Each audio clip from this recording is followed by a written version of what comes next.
People just have to wait to be seen. And we truly sit there and watch the waiting room and pray that no one dies before we can see them.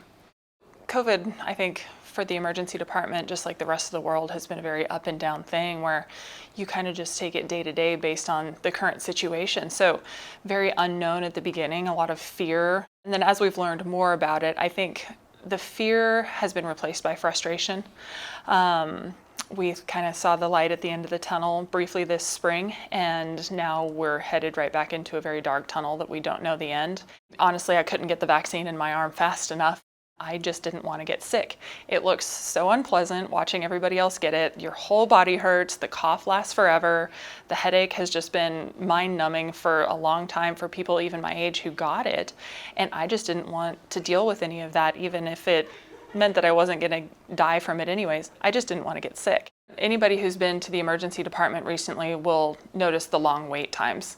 And between the COVID Delta variant amping up this summer and being in the middle of what is traditionally a busy trauma season for us, motorcycles, ATVs, all of that kind of culminates in the summer on top of people that are just ill of no fault of their own. And we see a combination of all of that, and then to put COVID patients on top of that, it requires a completely separate isolation area for us. So those beds are out.